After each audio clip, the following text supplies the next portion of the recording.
কিয়ামতের আগের মুহূর্তে মানুষ কবর দেখে বলবে আমি যদি তার জায়গায় হতাম। তাহলে এই হাদিস কি সাংঘর্ষিক? এক জায়গায় বলছে যে মানুষ বলবে ফিতনা থেকে বাঁচার জন্য, আবার আরেক জায়গায় আল্লাহ রাসূল সাল্লাল্লাহু আলাইহি ওয়াসাল্লাম বলছে যে না, মৃত্যু কামনা করা যাবে না যতই বিপদ আসুক না কেন। আসলে এটাকে বুঝতে হবে, এজন্য একটু ব্যাখ্যা করতে চাইছি একেবারে সংক্ষেপে। সেটা হচ্ছে যে এমন একটা সময় আসবে মানুষ এতটা ফিতনার মধ্যে নিমজ্জিত হবে যে ঈমানকে বাঁচিয়ে রাখা তার জন্য কষ্টকর। ঈমান টিকে থাকা মুশকিল, ঈমান নিয়ে টিকে থাকা।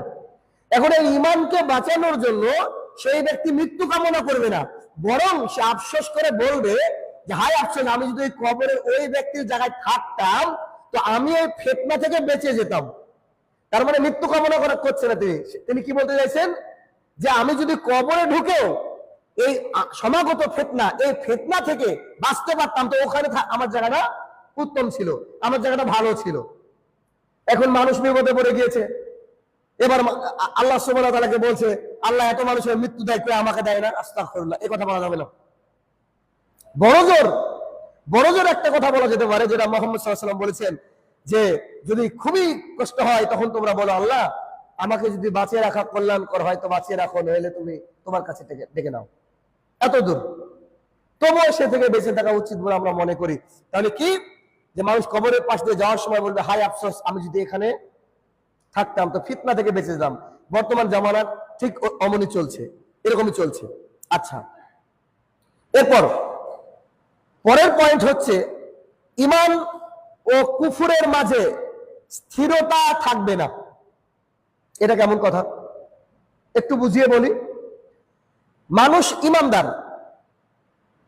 কিন্তু কারোর কোনো কথা শুনে, কোনো বক্তৃতা শুনে বা কারোর কোনো শব্দ শুনে বা কোনো যুক্তি শুনে, তর্ক শুনে এখনই ঈমানদার ছিল, একটু পরে সে ব্যক্তি ঈমানের উপরে তার একটা সন্দেহ চলে আসবে, এমন সন্দেহ চলে আসবে যে কাফের হয়ে যাবে। সোজা কথা যে এমন একটা সময় আসবে যে মানুষ সকালে থাকবে মুমিন, বিকালে কাফের, আবার রাত্রে থাকবে মুমিন, সকালে উঠে সে ব্যক্তি কাফের। এরকম একটা সিচুয়েশন আসবে। আর যখন এইরকম সিচুয়েশন আসবে তখন তোমরা কি করো? তখন মনে করো যে তোমাদের মাঝে কিয়ামত সমাগত, কিয়ামত আর বেশি দেরি নাই, কিয়ামত আসবে, খুবই শীঘ্রই কিয়ামত আসবে। এই হাদিসে বর্ণনা করেছেন আবু হুরায়রা রাদিয়াল্লাহু তাআলা আনহু। তিনি বলেন যে নবী করিম সাল্লাল্লাহু আলাইহি সাল্লাম বলেছেন যে অন্ধকার রাতের মতো, যে রাতে কোনো কিছু দেখতে পাওয়া যায় না, অন্ধকার রাতের মতো ভয়াবহ ফিতনা নেমে আসবে। আর এই ভয়াবহ ফিতনা নেমে আসার আগেই তোমরা বেশি বেশি করে ইবাদত করো, বেশি বেশি করে আমল করো। রাসূল সাল্লাল্লাহু আলাইহি ওয়াসাল্লাম বলছে যেমন করে অন্ধকার রাত দেখো, এটা প্রতিদিনই দেখো, এমন না যে রাত তুমি দেখোনি। আমি যদি বলি কবরে আযাব দেখেছেন, আমরা বলবো যে না আমরা কেউ দেখিনি, কিন্তু আমরা তো রাত দেখেছি, তাই না? তো রাসূল সাল্লাল্লাহু আলাইহি ওয়াসাল্লাম উদাহরণ দিচ্ছেন কি সুন্দর করে। তিনি বলছেন যে অন্ধকার রাতের মতো ফিতনা তোমাদের উপর আপতিত হবে, আর ওই ফিতনাতে পড়ার পূর্বে তোমরা কি করো? অনেক অনেক আমল করো। মানে এখন কিন্তু আমলের সুযোগ, হয়তো আগামী দিন নাও সুযোগ পেতে পারেন। যে দেশে বসবাস করছেন হতে পারে মসজিদ আপনার তালাবন্ধ হয়ে যেতে পারে, না হওয়ার কিচ্ছু নয়, আশ্চর্যজনক কোনো ব্যাপার না। জুমার নামাজ পড়ার জন্য হয়তো পারমিশন লাগবে আর কিছুদিন পর, কি করবেন? পরিস্থিতি কত ভয়াবহ দিকে যাচ্ছে। তাই এখন সুযোগ, এখন কি করতে হবে? সালাত আদায় করে নিতে হবে, এখন যাকাত দিয়ে নিতে হবে, এখন সাদাকা করে নিতে হবে, অর্থাৎ আমল করে নিতে হবে। এরপর রাসূল সাল্লাল্লাহু আলাইহি ওয়াসাল্লাম বলেছে মানুষ এমন একটা সময় আসবে, একই হাদিসে, সকালে মুমিন থাকবে, বিকালে সে ব্যক্তি কাফের হয়ে যাবে, সকালে কাফের হয়ে যাবে, আবার বিকালে মুমিন হয়ে যাবে। দুনিয়ার তুচ্ছ বস্তু পাওয়ার লক্ষ্যে, দুনিয়ার সামান্য কিছু পাওয়ার লক্ষ্যে সে সামান্য কিছুকে সে বিক্রি করে দেবে ঈমান দিয়ে, ঈমান দিয়ে বিক্রি করে দেবে। পৃথিবীর যত রাজনৈতিক নেতা আছে বেশিরভাগই তাদের ঈমানকে বিক্রি করে দেয় সামান্য কিছু টাকা, সামান্য কিছু যশ, সামান্য কিছু খ্যাতি, সামান্য কিছু সুনামের কারণে এরা বিক্রি করে দেয় নিজের ঈমানকে। বেশিরভাগ ইল্লা মান রাহিমা রাব্বি, যাদেরকে আল্লাহ হেদায়েত দিয়েছে তারা ভিন্ন। এটা হচ্ছে মুসলিম শরীফের শুরুর দিকের হাদিস, 328 নম্বর হাদিস। রাসূল সাল্লাল্লাহু আলাইহি ওয়াসাল্লাম বলেছেন যে রাতের অন্ধকারের মতো ফিতনা ধেয়ে আসবে, ফিতনা ধেয়ে আসার পূর্বেই তোমরা যত বড় ইবাদত করে নাও, আমল করে নাও। আর শুনে রাখো, এমন একটা সময় আসবে মানুষ সকালবেলায় মুমিন থাকবে, বিকালবেলায় সে ব্যক্তি কাফের হয়ে যাবে। ইমানের যে স্থিরতা, এই স্থিরতা থাকবে না। এই জন্য মুহাম্মদ সাল্লাল্লাহু আলাইহি ওয়াসাল্লাম তাগিদ দিয়েছেন মুমিনদেরকে যে তোমাদের ফিতনাতে পড়ার পূর্বে তোমরা আমল করো। সাপোজ ধরেন এখন আপনাকে বললো যে যাদের আধার কার্ড ঠিক নাই, ভোটার কার্ড ঠিক নাই, জমির দলিলে যাদের নামের গড়বড় আছে, তারা আপনারা 10 দিনের মধ্যে রেডি করেন তাড়াতাড়ি, নইলে আপনার নামে এনআরসি জারি হবে বা সিএএ হবে। এই কথা যদি সরকার আজকে ঘোষণা করে দেয়, আমি আশাবাদী যে আসরে এই মসজিদে লোক পাওয়া যাবে না। কেন পাওয়া যাবে না? কারণ মানে এই যেটা ফিতনা, এটা একটা ফিতনা মানে পরীক্ষা কিন্তু। হ্যাঁ, এই ফিতনায় পড়ে আপনি আমি সবাই আধার কার্ড সেন্টারে ছুটবো, নামাজ টামাজ তখন মাথায় দেবো, নামাজ তামাজ হয়ে যাবে, বুঝেননি? নামাজ থাকবে না আমাদের কাছে। তখন মনে হবে যারা এনআরসি হয়ে যাবে, এই হবে, আমরা আগে আধার কার্ড ঠিক করি, ভোটার কার্ড ঠিক করি, এই লিঙ্ক করি, সেই লিঙ্ক করি, এই কাজ করি। এই যে ফিতনা আসার পূর্বে এখনো আসেনি। অতএব আপনাকে আমাকে রাসূল সাল্লাল্লাহু আলাইহি ওয়াসাল্লাম আমল করার কথা বললেন 1450 বছর আগে। অতএব মুখ ফিরানো যাবে না। একদম কাল বৈশাখীর মতো হঠাৎ করে যেমন ঝড় উঠে যায়, আকাশ চারিদিকে অন্ধকার হয়ে যায়, আর তখন যদি আমি আমার চালের টিনটাকে বাঁধার জন্য উঠি, টিনও যাবে, আমিও যাব। কিন্তু কালবৈশাখীর মাস আসার পূর্বে আমাকে রেডি হতে হবে যে আমার টিনগুলা মজবুত আছে কিনা, আমার চালাটা মজবুত আছে কিনা, আমার বাড়িটা মজবুত আছে কিনা, এটা দেখতে হবে। অতএব যে কোনো মুহূর্তে আমাদেরকে দুনিয়া ছেড়ে চলে যেতে হবে। এই জন্য আগে রাসূল সাল্লাল্লাহু আলাইহি ওয়াসাল্লাম বললেন যে কি করো, যে ভয়াবহ পরিস্থিতি আসার আগে, ফিতনা পরীক্ষা আসার আগে তোমরা কি করো, ইবাদত করো। তোমার মনে এমনও কেউ চলে আসবে এসে তোমাকে সন্দেহ সৃষ্টি করে দিবে যে নামাজ পড়তে হবে। আল্লাহ কি অত নিষ্ঠুর? একটা মা তার সন্তানকে ফেলে দিতে পারে না, আল্লাহ কি নামাজ না পড়লে তাকে ফেলে দিবে? কেউ একটা যুক্তি দিয়ে দিল। যেমন বর্তমানে অনেকে মুনকিরিনের হাদিস হয়েছে, মুনকিরিনের হাদিস, ওনারা খালি কোরআন মানে হাদিস মানে না, এটা একটা ফিতনা। এরকম ফিতনা আমার এলাকা আসবে না, আপনার এলাকা আসবে না, আমি ফিতনায় পড়বো না, এটা কে বলতে পারলো? কে বলবে? আল্লাহ তারা ছাড়া কেউ জানে না। এই জন্য কি, ফিতনা আসার আগে নিজেকে আগে বেশি বেশি করে আমল করে নিতে হবে, যাতে করে আল্লাহ সুবহানাহু ওয়া তাআলার কাছে সান্নিধ্য লাভ করা যায়। 3 নম্বর পয়েন্ট, সেটা হচ্ছে মসজিদগুলোকে অধিক সুসজ্জিত করার জন্য প্রতিযোগিতা চলবে। মক্কা বলেন, মদিনা বলেন, আর পৃথিবীর যে মসজিদও বলেন না, তার মানে মসজিদ নিয়ে মানুষ গর্ব করবে। মানুষ বলবে যে আমাদের মসজিদ 3 তালা, আমাদের মসজিদে ঝাড়বাতি আছে। আচ্ছা, এর অর্থ কিন্তু এমন নিয়েন না যে চাকচিক্য করা যাবে না মানে মসজিদকে ঝাড় দেবো না, যেমন আছে রঙও করবো না, এমনটা নয়। কিন্তু মসজিদকে দেখলে মনে হবে বিলাসবহুল, যার প্রয়োজন নাই তাই একটা মসজিদে ঝাড়বাতির কি দরকার হয় বলেন? মুসল্লিদের গরম লাগার কারণে এসি লাগাতে পারে, এটা ভিন্ন কথা। সুন্দর একটা কার্পেট পাততে পারে, এটা সত্য কথা। কিন্তু কার্পেটটাকে একদম ঝকঝকা অন্যরকম করেছে, একটা মানে দেখে মনে হবে রাজকীয় জায়গায় এসেছি। এইদিকে লাগিয়েছে মক্কার ছবি, এইদিকে লাগিয়েছে মদিনার ছবি, এমন আছে কিন্তু নাই, বহু মসজিদ আছে। এরকম করে বাইরে টাইলস মার্বেল দিয়ে মুড়িয়ে দিচ্ছে, আর মসজিদে ঢুকলে একটা আলাদা ফিলিং চলে আসে। এরকম করতে যখন দেখবে মানুষ, যখন প্রতিযোগিতা করবে, আরে তোমাদের মসজিদ এরকম, আমরা কোটি টাকা খরচ করে মসজিদ করেছি, একবার দেখো, তখন রাসূল সাল্লাল্লাহু আলাইহি ওয়াসাল্লাম, তখন তোমরা অপেক্ষা করো যে তোমরা কিয়ামত সন্নিকটে, এটা মনে করো। বাংলাদেশের কিছু মসজিদ আছে যেগুলো আমি ঘুরেছি, মডেল মসজিদ। বিশ্বাস করেন, পানির যে অজু করার যে জায়গা, ওই ইনফ্রাস্ট্রাকচারটুকু যতটুকু করেছে, ওইটুকুর খরচে মোটামুটি একটা মসজিদ তৈরি হবে। আমি তাজ্জব হয়ে গেছি কারুকার্য দেখে। মসজিদে উঠে গম্বুজটা একদম পুরো মিডিলে এমন করেছে, মানে আমি এমন মসজিদ দেখেছি। টাঙ্গাইল একটা মসজিদ আছে 110 গম্বুজ না কি বলে, ওখানে গিয়ে দেখছি যে লোক মসজিদ করেছে আর কবর নিজে খুলে রেখেছে, মানে যেদিন মরবো আমাকে মাটি দেবো, ওখানে শিরকের সূচনা হবে। ওখানে 101 না 110 বলে গিয়েছে, আমি ওই মসজিদে আমি গিয়েছি। তাহলে এই যে চাকচিক্য, কিন্তু আমি ওখানে দেখেছিলাম যে একটা ছেলে, একটা লোক বৃদ্ধ বয়স ভালো, এসে সন্তানকে শুয়ে কোলে তুলেছে। আমি কি করলেন? বলছে মানত করা ছিল, রোগ হয়। তা বললাম সি। চিন্তা করেন, মানে মসজিদকে চাকচিক্য করেছে, কিন্তু আসরের সময় লোক নাই, ফজরে তো লোকই নাই। মুয়াজ্জিনকে পাওয়া মুশকিল, এমনও মসজিদ আছে আল্লাহর জমিনে যে মুয়াজ্জিন পাওয়া মুশকিল ফজরে। তাহলে অথচ মসজিদগুলোকে কি করেছে, সুন্দর করেছে। হাদিস শুনেন আগে, আনাস ইবনে মালিক রাদিয়াল্লাহু তাআলা আনহু বলেন রাসূল সাল্লাল্লাহু আলাইহি ওয়াসাল্লাম বলেছেন, যতক্ষণ না মানুষ মসজিদের কারুকার্য করবে, সুন্দর করে মসজিদকে সাজাবে এবং তা নিয়ে প্রতিযোগিতা করবে, ততক্ষণ কিয়ামত সংগঠিত হবে না। হাদিস আবু দাউদ, নাসাই, ইবনে মাজাহ 739 মানে 739 নম্বর হাদিস। আমি একটা বাস্তব কথা বলছি, আমার একটা বাস্তব অভিজ্ঞতা আমি শুনেছি।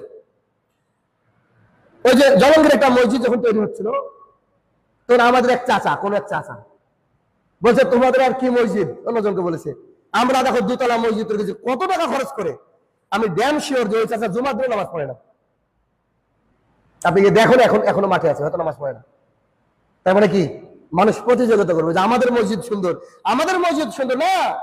প্রতিযোগিতা করা ছিল, দরকার ছিল এইটা নিয়ে যে আমাদের মসজিদ আলহামদুলিল্লাহ ফজরে মুসল্লিরা কাজা করে না, সবাই উপস্থিত হয় ফজরে, আসেন দেখি। এইটা নিয়ে মানুষকে কথা বলা উচিত ছিল, কিন্তু উল্টো যে আমাদের মসজিদ কত সুন্দর এই নিয়ে। তাহলে কি সুসজ্জিত করবে মসজিদকে, এটাও কিয়ামতের আলামত। কিন্তু এর অর্থ এই না যে হচ্ছে মানে মসজিদকে আমরা নোংরা করে রাখবো। এ বিষয়ে রয়েছে আব্বাস রাদিয়াল্লাহু তাআলা আনহু বলেন যে খুব শীঘ্রই তোমাদের মসজিদগুলো ইহুদি খ্রিস্টানদের মতো কারুকার্য করে ফেলবে। তোমরা ইহুদি খ্রিস্টানরা যেমন কারুকার্য করেছে, তেমন তোমরা কারুকার্য করে তুলবে। আবু দাউদের হাদিস। তার মানে বোঝা যাচ্ছে যে এই যে ইমাম বাগাবী রাহমাতুল্লাহ আলাইহি, তিনি একজন বিখ্যাত আলেম, তিনি বলছেন যে প্রথম দিকে ইহুদি খ্রিস্টানদের যে উপাসনালয় ছিল, মানে তাদের যে জায়গাগুলো যেখানে তারা ইবাদত করে, তো সেগুলো ছিল, তারা কি করত, ভালো ছিল, ওগুলো কিন্তু ভালো ছিল। যখন আসমানি কিতাব আসলো আল্লাহর তরফ থেকে, আসার পরে ওইগুলো মানুষ আবার বিকৃতি করলো। এসে বিকৃতি করার পর কি হয়ে গেল, এইখানে তারা ওই মানে উল্টো পাল্টা করে সেগুলোকে সাজালো, নিজের মতো করে যীশু খ্রিস্টের ছবি টাঙিয়ে দিল, ক্রুশ টাঙিয়ে দিল, এরকম করে নানান ভাবে তাদের ইবাদত গাগুলোকে একদম সুন্দর ঝকঝকা চকচকা করে দিল। অথচ ইবাদতের ব্যাপারে তাদের বিষয়গুলো মানে অতটা আল্লাহর কাছে তো গ্রহণ হবে না, কিন্তু মানুষও তাদের ইবাদত অত বেশি মশগুল নয়। কিন্তু কোটি কোটি টাকা খরচ করে তারা চার্জ করছে, গির্জা তৈরি করছে, কিন্তু সেখানে যাওয়ার লোক নেই, শুধু একটা পোপকে রেখে দিয়েছে, লাখ টাকা বেতন দিয়ে বা চলে, এরকম বিষয়। আমাদেরও তাই, মুসলমানেরও অনেক মসজিদ আছে 20,000 টাকা দেখতে ইমাম রেখে দিয়েছে, ব্যাস শুধু জুমার দিনে লোক আসে, বাকি সময় লোক আসে না, এমন পরিস্থিতি। আল্লাহ রাসূল সাল্লাল্লাহু আলাইহি ওয়াসাল্লাম এই কথা বলা হয়েছে। তার মানে মসজিদ সুন্দর করতে হবে, ভালো রাখতে হবে, ঠিক আছে, কিন্তু বাইরে এমন রং করা হয়েছে মসজিদে, এমন একবার ডিজাইন বাহারিন নানা রকম ডিজাইন রং করা হয়েছে, যেগুলো চোখে ধরছে, আলপনা এঁকেছে। তারপরে মসজিদে ঝাড়বাতি ঝুলিয়েছে, আবার কাবার দৃশ্য ছবি ইত্যাদি লাগিয়েছে। বা এই যে জায়নামাজ, যেটা এই জায়নামাজ এমন একটা বানিয়েছে পরিস্থিতি। দেখেন, আমি একটা বিখ্যাত একজন ব্যক্তি, তোর নাম করবো না, সবাই ছিলেন, বাংলাদেশের বিশাল তার প্রতিষ্ঠান। আমি একদিন নামাজ পড়তে গেলাম, সম্ভবত আসরের নামাজ। তা আমি যে জায়নামাজে সেজদা দিলাম, মানে ওই যে এ পাতা আছে মুসাল্লা, সেজদা দিলাম, তো আমার হাতের আঙুলগুলো ডুবে গিয়েছিল। মানে চিন্তা করেন, রাসূল সাল্লাল্লাহু আলাইহি ওয়াসাল্লামের একটা বিখ্যাত হাদিস আছে যে আল্লাহ তাআলার কাছে পৃথিবীর জমিনে 2টা ফোঁটা আর 2টা দাগ সবচেয়ে বেশি প্রিয়। তার মধ্যে একটা দাগ হচ্ছে যে কোনো ব্যক্তি যদি ইবাদত করতে করতে তার পায়ে বা কপালে এই যে কালো দাগ হয়ে যায়, সেইটা। তা আমি ওখানে বসে বলেছিলাম, অনেকগুলো লোক ছিল, বললাম যে এই জায়নামাজে মানুষ যদি কিয়ামত পর্যন্ত সেজদা দেয়, ওর পায়ে কালো দাগ হবে না, ওর কপালেও কালো দাগ হবে না। কেন? একবারে মকমালের এমন ভাবে তৈরি। অথচ সেই মসজিদে, যত বড় মসজিদ, তার 50 ভাগের 1 ভাগে লোক ছিল না আমি যখন নামাজ পড়ি। এত বড় মসজিদ, আল্লাহ জানে কোটি টাকা খরচ হয়েছে। এমন কার্পেট, মানে হাত দেওয়ার সাথে সাথে একদম ঘাসের মধ্যে যেমন ডুবে যায় তেমন করে ডুবে যাচ্ছে। চিন্তা করেন পরিস্থিতি কোথায় গিয়ে দাঁড়িয়েছে। রাসূল সাল্লাল্লাহু আলাইহি ওয়াসাল্লাম এই কথাই বলেছেন 1450 বছর আগে। এর পরের পয়েন্ট, কিয়ামতের আলামতের আরেকটা পয়েন্ট হচ্ছে ঘর বাড়ির ডিজাইন এবং সুসজ্জিত করা। আচ্ছা, ঘর বাড়ির ডিজাইন সুসজ্জিত করা মানে কি? খাট কিনবেন না, বাড়ি ঘর কালার করবেন না, যেগুলো প্রয়োজন এগুলো করবেন না, না এগুলো করবেন। কিন্তু কিছু মানুষের বাড়ি আছে, দেখবেন যে এলাকায় দেখলেই বোঝা যাবে যে এটা সেরকম লোকের বাড়ি।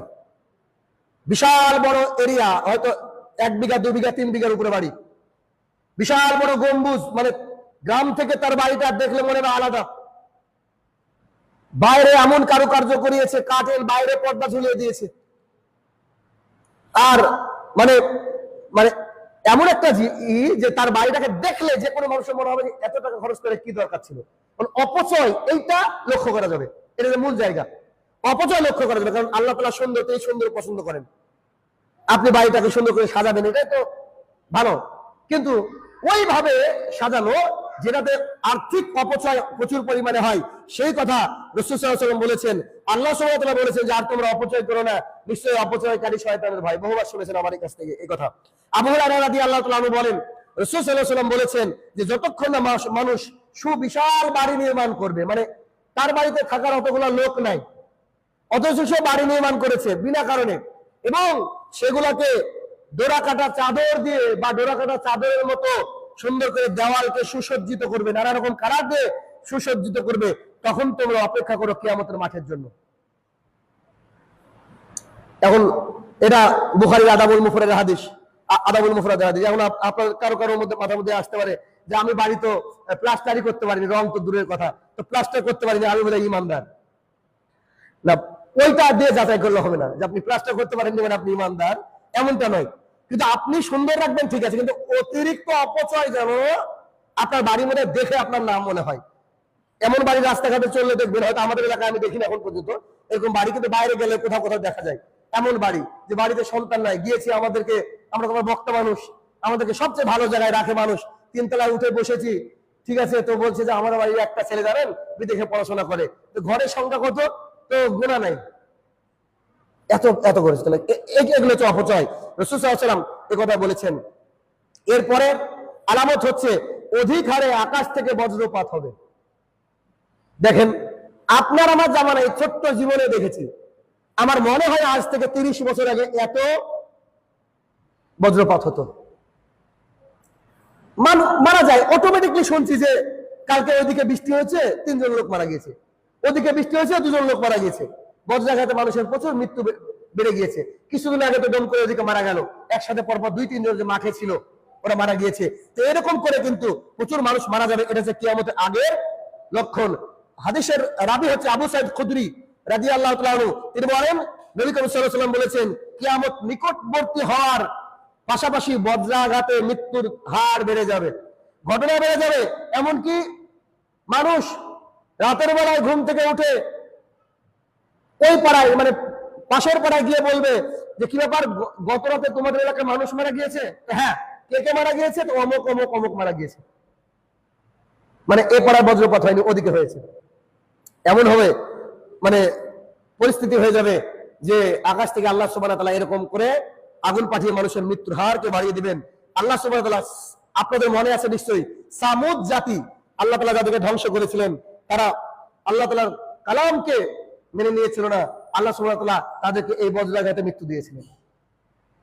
অতএব আমাদেরকে সতর্ক থাকতে হবে, আর এই সতর্কতা এখনই গ্রহণ করতে হবে, কারণ সময় সামনে নাই, এটাকে মনে করতে হবে, মৃত্যুর জন্য প্রস্তুতি গ্রহণ করতে হবে। আল্লাহ সুবহানাহু ওয়া তাআলা যেন আমাদেরকে এই বিষয়গুলো মেনে চলার তৌফিক আদা করুক। আল্লাহুম্মা আমিন।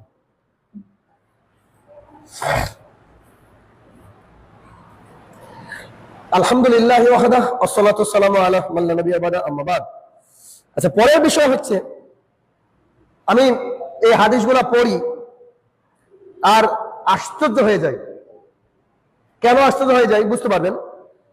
1450 বছর আগে একজন মানুষকে আল্লাহ সুবহানাহু ওয়া তাআলা কতটা ভালোবেসেছিলেন যে 2025 সালের কথা তাকে বলে দিয়েছেন।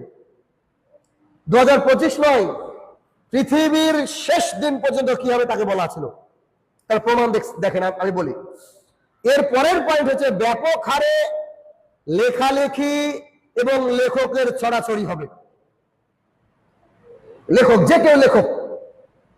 আগেকার জামানায় যখন লেখালেখি হতো, দিনের পর দিন লিখতো, পাণ্ডুলিপি রাতের পর রাত জমা হতো, একটা বই প্রকাশ করার জন্য কত প্রকাশনীতে ঘোরা লাগতো, কত বড় বড় প্রকাশনী, কবিতা ছাপা হতো না, গল্প ছাপা হতো না, উপন্যাস ছাপা হতো না। কিন্তু এখন যারা ইন্টারনেট ঘাটেন তারা জানেন, হয়তো অনেকেই বুঝতে পারবেন না আমার কথা। এখন নিজের কোনো মেহনত ছাড়া বই লিখে ইনকাম করা যায়। কেমন করে? এমন কিছু টুল রয়েছে, যেমন নাম হচ্ছে চ্যাটজিপিটি। ওখানে গিয়ে আপনি বলেন যে I want to right something new, আমি একটা কিছু নতুন লিখতে চাই, please give me some ideas, আমাকে কিছু আইডিয়া দেন। এতটুকু বলতে পারলে আপনাকে আইডিয়া দিয়ে দিবে। আচ্ছা, আইডিয়া দিয়ে দিল। এবার সেইটাকে আবার আপনি পেস্ট করে বলেন এটা আমি বই আকারে লিখতে চাই, ও লিখে দিবে, আপনার কোনো খাটনি নাই। এবার আপনি একটা পাবলিশারের কাছে গিয়ে বলেন আমার লেখা, পাবলিশার চেপে দিল, আপনি লেখক। লেখক এখন যে কেউ, মান থাক না থাক, আমাদের মামা জানে, আমিও ছোটবেলায় ওনার সাথে লিখেছি। উনি কিন্তু অনেক কবিতা গল্প লিখতেন, বহু পুরনো লেখক উনি, প্রচুর মানে কারো পত্রিকায়, আমারও, আমি তো 39টার আশপাশে পত্রিকা লিখতে পারছি, মামা আমার চেয়ে বেশি লিখেছি। তো তখন একটা কবিতা বেরোতে গেলে কত চাপ ছিল, একটা জায়গায় 10,000 লেখকের জমা হয়েছিল, আমি সেখানে চান্স পেয়েছিলাম 37 জনের মধ্যে, আমি চান্স পেয়েছিলাম। আমি একা মুসলমান ছিলাম তখন, তখনকার জামানা ছিল। এখন যে কেউ লেখক। আমি বলছেন কে? মুহাম্মদ সাল্লাল্লাহু আলাইহি সাল্লাম, যে কিয়ামতের আগের পরিস্থিতি এইগুলা। দলিল আব্দুল্লাহ ইবনে মাসউদ রাদিয়াল্লাহু তাআলা আনহু বলেন, নবী করিম সাল্লাল্লাহু আলাইহি সাল্লাম বলেছেন কিয়ামতের আগে এই বিষয়গুলো বেশি বেশি ঘটবে। কোন বিষয়গুলো? এক, মানুষ ব্যক্তি বিশেষকে সালাম দিবে, এটা গতদিন আলোচনা করেছি, গত এতেও, জুমাতেও। ব্যবসা বাণিজ্য ব্যাপক হয়ে যাবে, তাই ব্যবসার কাজে তার স্ত্রী তাকে সাহায্য করবে, স্বামীকে স্ত্রী সাহায্য করবে, কিয়ামতের আলামত। 3, আত্মীয়তার বন্ধন ছিন্ন হবে, যেটা আলোচনা হয়েছে। 4, মিথ্যা সাক্ষী প্রদানের হার বেড়ে যাবে, যে কেউ মিথ্যা সাক্ষী দেবে। 5, সত্যকে গোপন করা হবে। 6, কলমের ব্যবহার বেড়ে যাবে, অর্থাৎ কলম বৃদ্ধি পাবে। দলিল মুসনাদ আহমদ 3870 নম্বর হাদিস।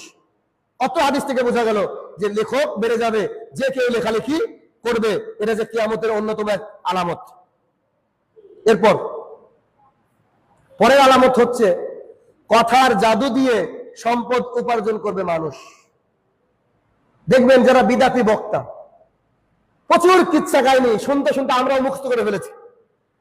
এমনও কিচ্ছা কাহিনী শুনেছি আমরা কেঁদেছি যখন শুনতাম, মানুষের শুনেছিলাম, ওগুলো এখন এসে জানতে পারছি যে সবগুলা মিথ্যা। কিন্তু কথা এমন ভাবে বলেছে, গোটা পৃথিবীর মানুষ তাদেরকে ভালোবেসেছে, লাখ লাখ টাকা ইনকাম করছে। খালি যদি ইসলামিক বিষয়টা দেখেন তাহলে আপনি লাখ লাখ পাবেন। দেখেন আব্দুর রাজ্জাক বিন ইউসুফ, তিনি, মতিউর রহমান মাদানী, আসাদুল্লাহ গালিব, কথার কথা, তিনারা শুধু কোরআন এবং হাদিস বলেন, বাইরে একটা কথাও বলেন না। তার মাহফিলে লোক থাকে 2 লাখ, 3 লাখ, 4 লাখ। ডক্টর মিজানুর রহমান আজহারী সুন্দর করে ইংরেজি বলেন, কথাগুলোকে একটু বানিয়ে বলতে পারেন এবং আমাদের দেশের ইন্ডিয়ান গানকে নকল করেন। তার মাহফিলের সর্বনিম্ন লোক হচ্ছে 20 লাখ। এটা হচ্ছে কিয়ামতের আলামত, আমি বাস্তব দেখাচ্ছি। আপনারা হাটে যান, আজকে হাট আছে, যাবেন নিশ্চয়ই, খুব একটা চোখে পড়ে না বা পড়তে পারে, আমার তো হাটটা ওরকম করি না। হাটে যাওয়ার সময় দেখবেন যে হকার থাকে হাটের পাশে, গাড়ি নিয়ে বা কিছু নিয়ে, হাতে মাইক্রোফোন থাকে, তারা এমন ভাবে কথা বলে, তাদের ওষুধ খেয়ে সেরে যাবেন, তাদের ওষুধ লাগিয়ে ব্যথা সেরে যাবে, তাদের কথা শুনলে মনে হয় যে মেডিকেল সায়েন্স পাগল। কি করতে মেডিকেল ডিগ্রি করছে, মানে এমন গ্যারান্টি দিচ্ছে তারা যে সেরে যাবে 100% এবং 10 মিনিটের মধ্যে। এটা হচ্ছে কথার জাদু। হ্যাঁ, কথার জাদু দিয়ে এটা ইমামতি করছে, সে ইনকাম করতে পারে, ওটা আলাদা হিসাব। একজন মানুষ সুন্দর বক্তৃতা করতে পারে, বক্তৃতার মাধ্যমে টাকা ইনকাম করতে, আমি ইসলামের কথা বলছি না, বাইরে এমনি মোটিভেশন দিয়ে ইনকাম করা যায়, সেটা ভিন্ন কথা। কিন্তু কথার জাদুতে মানুষকে পাগল করে ইনকাম, এটা হচ্ছে কিয়ামতের আলামত। ওকে, শুনেন হাদিস। উমর ইবনে সাদ ইবনু আবি ওয়াক্কাস রাদিয়াল্লাহু তাআলা আনহু তার পিতার কাছে আসলেন। আসার পরে তার পিতার কাছে অ্যাকচুয়ালি কিছু চাইতে এসেছিলেন। তিনি এসে এমন ভাবে তিনি কথা বলতে লাগলেন, খুব পাণ্ডিত্যপূর্ণ, সাজিয়ে গুছিয়ে ইনিয়ে বিনিয়ে দারুণ করে কথা বলতে লাগলেন। কথা বলার পর তার আবেদন যখন শেষ হলো, তখন তার পিতা তাকে বলল যে বাবা, তোমার কি আবেদন শেষ হয়েছে? তো জি। তো বলছে, তোমার আবেদন আমি শুনেছি, তবে তোমার কথা শুনে আমি কষ্ট পেয়েছি। কেন?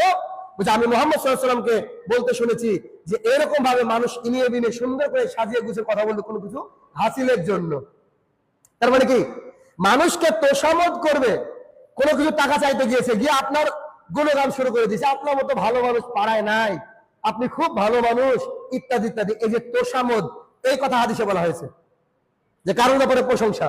দেখবেন কিছু মানুষ হঠাৎ কারো কারো ব্যাপারে প্রশংসা করে, তার মানে বুঝে নিতে হবে ও বিপদে আছে, ও কোনো সমস্যা আছে, তাই কি ও অমুক ব্যক্তির তোষামত করে, এগুলা জায়েজ নয়।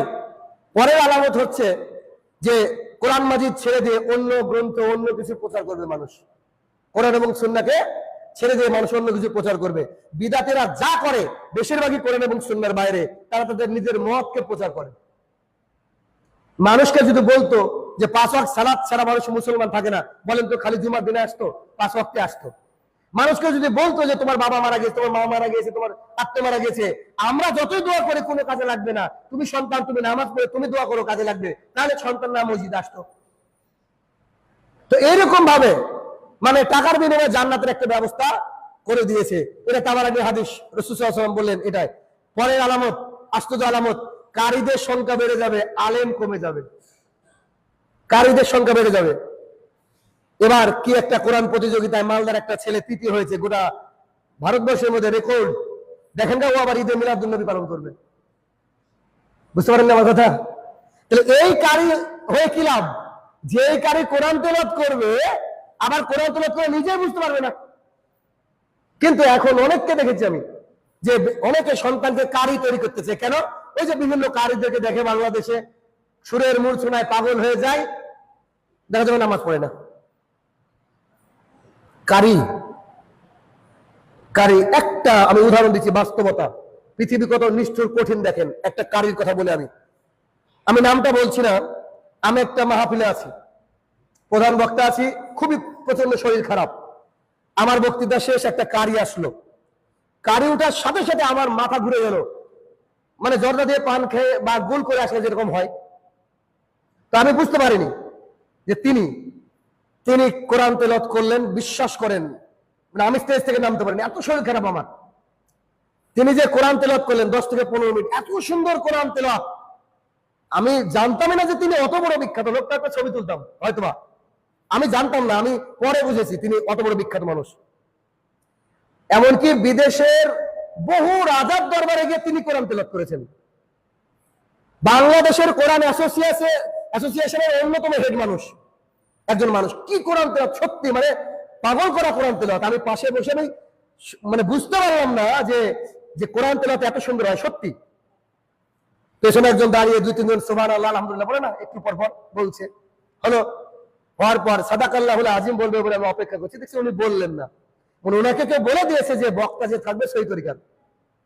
তখন আমি আসলাম, আসার পরে বললাম আপনার কোরআন তেলাওয়াত ভালো লাগলো। তো পিছনে যে ব্যক্তি ছিল সে কে? তো বলছে যে সে তো আমারই লোক। বললাম যে আপনি তাকে শিখাননি? আপনি যেখানে কিয়ামতের মানে কথা বলছেন, যেখানে জাহান্নামের কথা বলছেন, উনি তখন বলছেন আলহামদুলিল্লাহ। তো বলছে হ্যাঁ, এটা উনি ভুল বলেছেন। তো উনি আমার ব্যাপারে পরিচয় নিলেন, সব করলেন। উনি যখন খেতে বসলেন, আমি খাইনি সেদিন, এত শরীর খারাপ ছিল। আমি যখন গাড়ি নিয়ে বেরিয়ে আসছি, তখন আমাকে একজন ব্যক্তি দৌড়ে এসে বলল 10 মিনিট কোরআন তেলাওয়াতের জন্য উনি নিয়েছেন মাত্র 75,000 টাকা। কোরআনকে বিক্রি করতে এসেছিলেন। আর কি ফিগার, আর কি চেহারা আল্লাহ দিয়েছে, সুবহানাল্লাহ বিহামদিহি। মাত্র 10 মিনিটের বিনিময়ে, কোরআন তেলাওয়াতের বিনিময়ে তিনি 75,000 টাকা নিয়েছেন আগে অ্যাডভান্স। তাকে বলেছে কিছু কম দেন, মাহফিলের কমিটির অবস্থা খারাপ। তো বলেছেন না, 1 টাকা কম দিলে যাবো না এবং অ্যাডভান্স না দিলে যাবো না। আপনাকে বাস্তবতা শোনালাম। রাসূল সাল্লাল্লাহু আলাইহি ওয়াসাল্লাম এই কথাই বলেছেন, কারি বেড়ে যাবে। আসলে জর্দা খেয়ে উঠেছে, এই গুল করে উঠেছে, আল্লাহ তাআলা ভালো জানে।